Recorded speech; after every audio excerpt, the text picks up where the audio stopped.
India TV YouTube channel को subscribe करें और बेल आइकन दबाएं।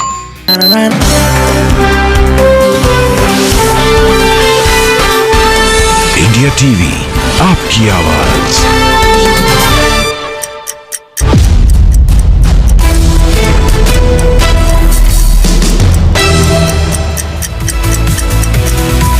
नमस्कार, मैं हूं ज्योति मिश्रा। नमस्कार, मैं हुसैन रिजवी। सुबह के 9 बज गए हैं और हम आपके लिए लेकर आए हैं सुबह 9 बजे की 9 बड़ी खबर, जिसमें आज हम बात करेंगे दिल्ली में ऑक्सीजन इमरजेंसी जैसे हालात की। बात होगी क्यों महाराष्ट्र में फेल हो रही है ब्रेक द चेन मुहिम और कंप्लीट लॉकडाउन का खतरा क्यों मंडरा रहा है। साथ ही आपको बताएंगे योगी सरकार ने महामारी पर लगाम लगाने के लिए अब क्या नया प्लान बनाया है।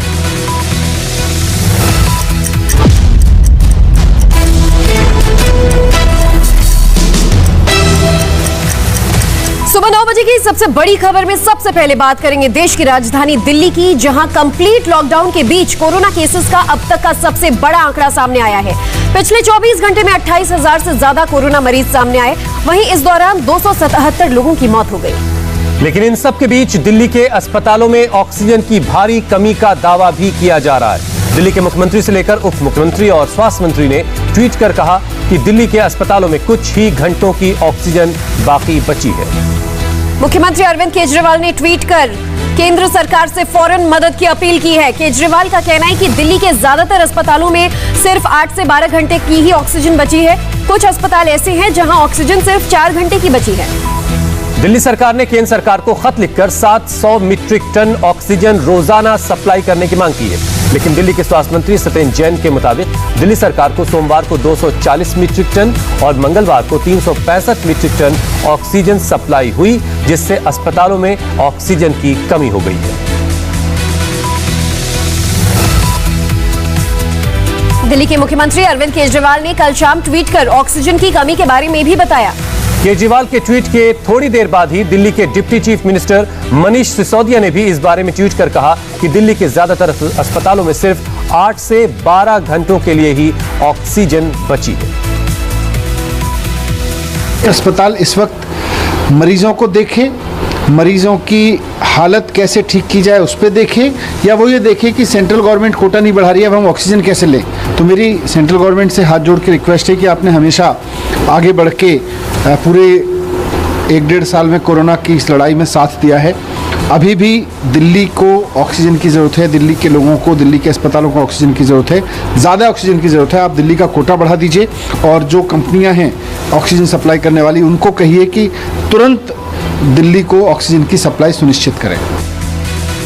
दिल्ली में ऑक्सीजन इमरजेंसी की ग्राउंड रिपोर्ट जानने के लिए सीधा चलते हैं दिल्ली, जहां से मौजूद है हमारे संवाददाता सैयद नजीर। दिल्ली की हकीकत इस वक्त क्या है? मुख्यमंत्री और उनकी टीम ने कल ऑक्सीजन की कमी का जो दावा किया उसको 8 से 12 घंटे लगभग होने को है, तो इस वक्त के हालात क्या हैं? जी बिल्कुल ज्योति, जिस तरह से दावे किए जा रहे हैं, दिल्ली सरकार के मुख्यमंत्री और तमाम मंत्री लगातार ये दावा कर रहे हैं कि दिल्ली के हॉस्पिटलों में ऑक्सीजन की कमी है। 4 से 8 घंटे 12 घंटे की ऑक्सीजन बची है। और सत्येंद्र जैन यहाँ तक कह रहे हैं कि जो जीटीबी हॉस्पिटल है वहाँ पर 4 घंटे की ऑक्सीजन बचे हैं और 500 ऐसे पेशेंट हैं जो कि ऑक्सीजन सपोर्ट पर हैं। तो यानी कि दिल्ली की जो स्थिति है वो वाकई चौंकाने वाली है, अगर दावे पर अगर ध्यान दी जाए। दूसरी तरफ केंद्र सरकार की तरफ से कहा जा रहा है कि ऑक्सीजन की आपूर्ति जल्द से जल्द की जाएगी। तमाम अधिकारी ये कह रहे हैं कि ऑक्सीजन की आपूर्ति की जाएगी। लेकिन दिल्ली में जिस तरह से केसेस बढ़े हैं, मौत का आंकड़ा बढ़ा है, वो वाकई चौंकाने वाला है। और दिल्ली का ये हाल होगा राजधानी दिल्ली में जो तमाम हॉस्पिटल है, मनीष सिसोदिया ने बाकायदा हॉस्पिटल्स के नाम तक टैग किए हैं। LNJP हॉस्पिटल, DDO हॉस्पिटल, इसके अलावा अम्बेडकर हॉस्पिटल, जहाँ पर कि सिर्फ 8 से 12 घंटे के ऑक्सीजन बचे हैं। तो जाहिर सी बात है और लोगों से अपील भी कर रहे हैं ये सिचुएशन ऐसे वक्त में जब कोरोना के केसेस लगातार बढ़ रहे हैं काफी चिंताजनक है। नजीर आप बने रहे, आपके पास हम दोबारा लौट कर आएंगे। प्रधानमंत्री मोदी ने ऑक्सीजन की कमी को लेकर के क्या कहा है वो आपको सुनवाएंगे, लेकिन उससे पहले प्रियंका गांधी ने ऑक्सीजन की कमी पर क्या कहा है, पहले वो सुन लीजिए।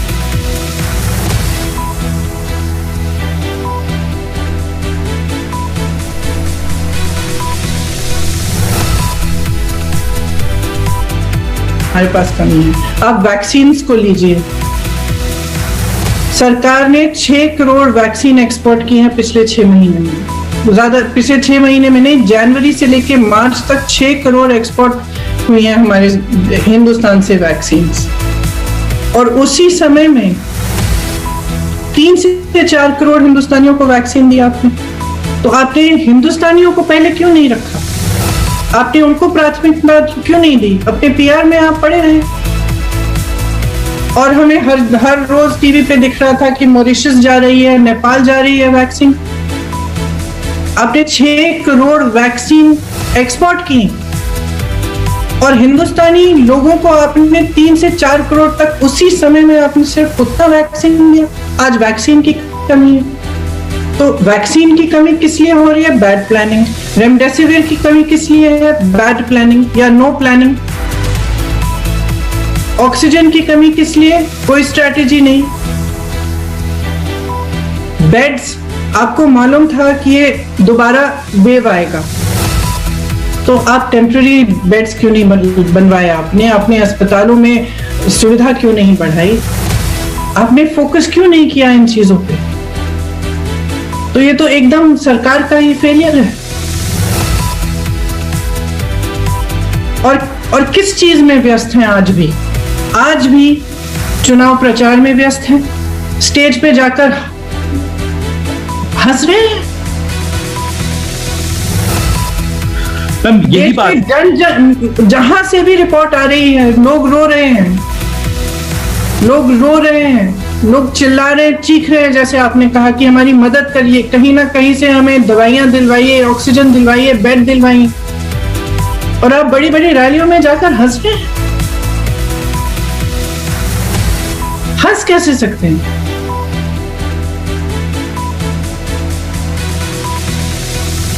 मैम यही मेरा सवाल है कि चुनावी रैलियों को क्यों नहीं कोरोना छू रहा है, या उन राज्यों में कैसे कह सकते हैं कि नहीं छू रहा है? ऑक्सीजन की कमी सिर्फ दिल्ली ही नहीं बल्कि पूरे देश में है, और इसीलिए कल जब प्रधानमंत्री मोदी ने अपने संबोधन में भी इसका जिक्र किया, उन्होंने बताया कि ऑक्सीजन की मांग पूरी करने की कोशिशें हो रही हैं, रेल के जरिए ऑक्सीजन मंगवाई जा रही है। केंद्र सरकार, राज्य सरकारें, प्राइवेट सेक्टर, सभी की पूरी कोशिश है कि हर जरूरतमंद को ऑक्सीजन मिले। ऑक्सीजन प्रोडक्शन और सप्लाई को बढ़ाने के लिए भी कई स्तरों पर उपाय किए जा रहे हैं। राज्यों में नए ऑक्सीजन प्लांट्स हो, 1 लाख नए सिलेंडर पहुंचाने हो, औद्योगिक इकाइयों में इस्तेमाल हो रही ऑक्सीजन का मेडिकल इस्तेमाल हो, ऑक्सीजन रेल हो, हर प्रयास किया जा रहा है। इन सबके बीच कॉर्पोरेट ग्रुप भी मदद के लिए सामने आने लगे हैं। टाटा ग्रुप देश भर में ऑक्सीजन की सप्लाई के लिए 24 क्रायोजेनिक कंटेनर्स आयात कर रहा है। इन कंटेनर से देश भर में लिक्विड ऑक्सीजन की सप्लाई की जा सकेगी। पीएम ने टाटा के इस पहल का स्वागत किया। और इससे पहले मुकेश अंबानी की रिलायंस इंडस्ट्रीज भी महाराष्ट्र और दूसरे प्रभावित राज्यों में ऑक्सीजन की मुफ्त सप्लाई शुरू कर चुकी है। रिलायंस के जामनगर प्लांट में इसके लिए रोजाना 700 मीट्रिक टन ऑक्सीजन का प्रोडक्शन हो रहा है। दिल्ली में एक तरफ ऑक्सीजन की कमी हो रही है तो दूसरी ओर लॉकडाउन से घबराकर प्रवासियों का पलायन भी तेज होता जा रहा है। प्रधानमंत्री से लेकर राज्य सरकार तक लगातार अपील कर रहे हैं, लेकिन प्रवासियों को रोजी रोटी की चिंता खाई जा रही है और इसी वजह से वो अपने अपने गांव की ओर लौट जाना चाहते हैं। प्रवासी मजदूरों को नौकरी न मिलने की फिक्र के साथ ही घर परिवार से दूर कोरोना से संक्रमित होने का डर भी उनको सता रहा है। मजदूरों की परेशानी यह भी है कि अगर लॉकडाउन लंबा चला तो उनका क्या होगा। ऐसे में मजदूर भारी संख्या में दिल्ली के बस अड्डों और रेलवे स्टेशनों पर वापसी के लिए बड़ी संख्या में जमा होने लगे हैं। यहाँ पर तो जो काम कर रहे थे काम धाम तो सारे बंद हो गए। अच्छा, फिर खाने पीने के लिए पैसे नहीं तो अपना बिहार जा रहे हैं कैसे भी करके। लॉकडाउन की वजह से जा रहे हैं। मैम क्या करते थे? हम लोग पेंट पॉलिश का फ्लैट में काम करते थे, काम बंद हो गया, कर दिया है। पीएम मोदी ने प्रवासी मजदूरों की परेशानी को देखते हुए देश के नाम संबोधन में राज्य सरकारों से कहा है कि वो श्रमिकों में भरोसा जताएं ताकि वो पलायन न करें। और इस बीच मेरा राज्य प्रशासन से आग्रह है कि वो श्रमिकों का भरोसा जगाए रखे। उनसे आग्रह करें कि वो जहां है वहीं रहे। राज्यों द्वारा दिया गया ये भरोसा उनकी बहुत मदद करेगा कि वो जिस शहर में है वहीं पर अगले कुछ दिनों में वैक्सीन भी लगेगी और उनका काम भी बंद नहीं होगा। और इसी बीच दिल्ली के उपराज्यपाल अनिल बैजल ने भी प्रवासी मजदूरों से अपील की है। अनिल बैजल ने एक चिट्ठी लिखकर प्रवासियों से दिल्ली में रहने की अपील की। उन्होंने अपनी चिट्ठी में भरोसा दिलाया है कि उन्हें सरकार की ओर से हर संभव मदद दी जाएगी। सैयद नजीर हमारे साथ जुड़े हुए हैं। नजीर, जो 2 दिनों हमने मंजर देखा आनंद विहार बस अड्डे का, रेलवे स्टेशनों का, क्या आज भी कुछ वैसी ही हालत है या कुछ बेहतर हुए हैं? लोग अब नहीं जा रहे अपने घरों को? जो भरोसा एलजी साहब की तरफ से दिया जा रहा है, चीफ मिनिस्टर साहब की तरफ से दिया जा रहा है, प्रधानमंत्री जो बातें कह रहे हैं, उसका कुछ लोगों पर असर हो रहा है? बिल्कुल हुसैन, जब लॉकडाउन का ऐलान किया गया था तब लोगों की भीड़ ज़रूर उमड़ी थी, लेकिन अब जो लोग यहाँ पर काम कर रहे हैं, जिनको लगता है कि अब लॉकडाउन लगेगा, लेकिन प्रधानमंत्री साफ कर चुके हैं कि लॉकडाउन, कंप्लीट लॉकडाउन बिल्कुल नहीं लगेगा। केजरीवाल भी अपील कर रहे हैं, उसका असर ज़रूर दिख रहा है। लोगों के प्लान में ज़रूर कमी आई है, लेकिन जो लोग जाना चाहते हैं कि नहीं, जिद पे अड़े हैं कि उनको जाना ही है घर किसी तरह, वो जा रहे हैं। भीड़ ज़रूर कमी है। और इस वक्त हम यहाँ पर दरियागंज मंडी के पास है। यहाँ पर सुबह से मंडी में भीड़ ज़रूर देखी जा रही है। जो ज़रूरी सामान है, सब्जी है, आलू प्याज है, लोग खरीदते देखे गए। हालांकि लोगों ने मास्क लगा रखे हैं। आज लॉकडाउन का दूसरा दिन है, लोग संयम बरत रहे हैं और अपील का भी असर हो रहा है और लॉकडाउन का पालन लोग कर रहे हैं, लेकिन सोशल डिस्टेंसिंग यहाँ पर थोड़ी कमी ज़रूर देखी जा रही है। हुसैन, बहुत बहुत शुक्रिया नज़ीर हमारे साथ जुड़ने के लिए। तो इधर दिल्ली के बाद अगली एक और बड़ी खबर महाराष्ट्र से, जहां एक हफ्ते से ब्रेक द चेन नाम से मिनी लॉकडाउन लगाया गया है, लेकिन कोरोना केसेस में कोई बदलाव नहीं आ रहे हैं। बीते 24 घंटे में 62,000 से ज्यादा नए मामले सामने आए, जबकि इस दौरान 519 संक्रमितों की जान चली गई। कोरोना के बढ़ते मामलों के बीच महाराष्ट्र में फिर से लॉकडाउन लगाया जा सकता है। कोरोना के मौजूदा हालात पर कल उद्धव सरकार की कैबिनेट हुई बैठक में सभी मंत्रियों ने लॉकडाउन लगाने की मांग की। कोरोना चेन को ब्रेक करने के लिए इस बार महाराष्ट्र में अब बेहद सख्त लॉकडाउन लगेगा। आज महाराष्ट्र के मुख्यमंत्री उद्धव ठाकरे राज्य को संबोधित करेंगे। माना जा रहा है कि उद्धव ठाकरे अपने संबोधन में पूरे महाराष्ट्र में कंप्लीट लॉकडाउन का ऐलान भी कर सकते हैं। ये जो शब्द नहीं किया हम इस्तेमाल करते थे, ये लॉकडाउन हम जरूर करना चाहते हैं और इससे सही अर्थ में जो ब्रेक द चेन का हमारा जो पर्पस है, हमारा जो उद्देश्य है, हम वो साध्य करना चाहते हैं। इसलिए कल रात को 8 बजे के बाद लॉकडाउन के बारे में माननीय मुख्यमंत्री जी ने निर्णय लिया है। मंत्रिमंडल ने एकजुट होकर एक ही मांग की है कि लॉकडाउन बहुत स्ट्रिक्टली होना चाहिए। जॉयता मित्रा इस वक्त हमारे साथ मुंबई से जुड़ चुकी हैं। जॉयता, बताइए कि उद्धव सरकार ने पहले ही सख्त पाबंदियां लगा रखी हैं। सुबह 7 से 11 तक की दुकानें खुल रही हैं और बहुत सारी पाबंदियां हैं। अब कंप्लीट लॉकडाउन की बात हो रही है। इस कंप्लीट लॉकडाउन में क्या चेंज होगा और इतनी सख्त पाबंदियों के बावजूद अब तक केसेस कम क्यों नहीं हो रहे हैं?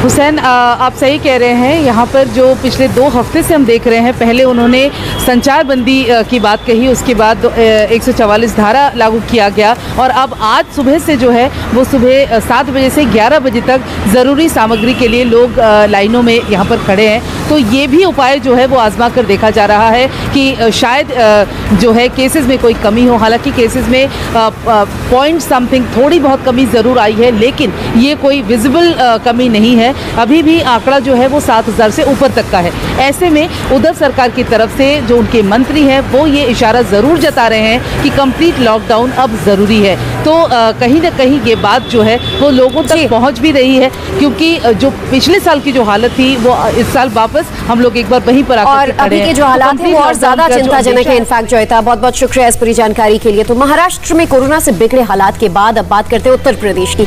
संक्रमण के मामले में उत्तर प्रदेश भी अब महाराष्ट्र के रास्ते पर ही निकल पड़ा है। राज्य में पिछले 24 घंटे में करीब 29,000 से ज्यादा नए केस रिपोर्ट हुए हैं और 162 लोगों की जान चली गई। इस बीच 5 जिलों में लॉकडाउन लगाने के फैसले पर सुप्रीम कोर्ट से राहत मिलने के बाद योगी सरकार ने यूपी में कुछ और सख्तियां बढ़ा भी दी हैं। इसके साथ ही सीएम योगी ने 1 मई से 18 साल से ज्यादा उम्र के लोगों को मुफ्त में वैक्सीन देने का ऐलान कर दिया, लेकिन इसके साथ ही उन्होंने लोगों से कोरोना गाइडलाइंस का पालन करने के लिए भी कहा है। यूपी की योगी सरकार ने कोरोना अधिनियम 2020 में संशोधन कर नियम तोड़ने वालों के खिलाफ सख्त एक्शन का प्रावधान कर दिया है। अब मास्क नहीं पहनने पर जुर्माने की रकम तय कर दी गई है। मास्क के बगैर घर से बाहर निकलने पर पकड़े जाने पर 1000 रुपए का जुर्माना लगेगा। अगर दोबारा ऐसी गलती की तो 10,000 रुपए की फाइन होगी। इतना ही नहीं, सार्वजनिक जगहों पर थूकते हुए पकड़े जाने पर 500 रुपए का जुर्माना देना होगा। इसके साथ ही योगी ने गृह विभाग और परिवहन विभाग के अफसरों को आदेश दिया है कि दूसरे राज्यों से लौटने वाले मजदूरों को अगर रास्ते में कोई भी परेशानी आए तो सरकारी सिस्टम उन लोगों की मदद करे, उन्हें उनके घर तक सुरक्षित पहुंचाने का इंतजाम करे।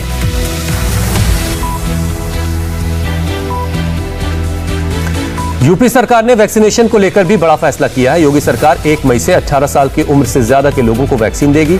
खुद मुख्यमंत्री ने ट्वीट कर इस बात की जानकारी दी। उन्होंने ट्विटर पर लिखा है, आज मंत्रिपरिषद की बैठक में यह फैसला किया गया कि उत्तर प्रदेश में 18 साल से ज्यादा उम्र के सभी प्रदेशवासियों का कोरोना टीकाकरण उत्तर प्रदेश सरकार के जरिए निःशुल्क किया जाएगा। कोरोना हारेगा और भारत जीतेगा। हमारे साथ लखनऊ से हमारी सहयोगी रुचि कुमार जुड़ चुकी हैं। रुचि, एक तरफ तो सुप्रीम कोर्ट ने राहत दे दी है योगी सरकार को, लेकिन दूसरी तरफ पाबंदियां और सख्त कर दी गई हैं। क्या कुछ नए आदेश जारी हुए हैं? देखिए, पाबंदियां इस तरह से सख्त की गई हैं कि पहले सिर्फ 10 जिलों में नाइट कर्फ्यू लगाया गया था, सुबह रात में 8 बजे से सुबह 7 बजे तक, लेकिन अब ये पूरे यूपी में वीकेंड लॉकडाउन रहेगा। और सरकार का ये कहना है कि वीकेंड लॉकडाउन से ये फायदा होगा कि जिन जिलों में संक्रमण के केस कम है वहाँ शायद उनको रोकने में मदद मिलेगी। तो इस तरह से नई ये गाइडलाइन जारी हुई है। साथ में सरकार ने ये कहा है कि अब हर जिले में कम से कम 200 बेड तैयार किए जाए कोविड पेशेंट्स के लिए, क्योंकि आने वाले दिनों में हो सकता है जिन जिलों में अभी कोरोना ना दिख रहा हो, आने वाले दिनों में वहाँ भी कोरोना के पेशेंट्स आ जाए, तो उसकी तैयारी की जाए। साथ में ये कहा है कि जो प्रवासी मजदूर आ रहे हैं उनका पूरा ध्यान रखा जाए, उनका क्वारंटीन किया जाए, उनका टेस्ट कराया जाए। जो ट्रेन से आ रहे हैं तो रेलवे स्टेशन पे उनका टेस्ट किया जाए, RT-PCR भी हो, एंटीजन भी हो। और इन सब का असर कितने वक्त में दिखेगा, ये भी एक बड़ी बात है। लेकिन एक बड़ा ऐलान ये भी किया गया कि 1 मई से 18 साल की उम्र से जो भी लोग ज्यादा के हैं उन सबको फ्री में वैक्सीन दी जाएगी। बहुत बहुत शुक्रिया रुचि हमारे साथ जुड़ने के लिए। यह वक्त एक ब्रेक का है और ब्रेक के बाद देखिए 24 घंटे में कितना भागा देश का कोरोना मीटर।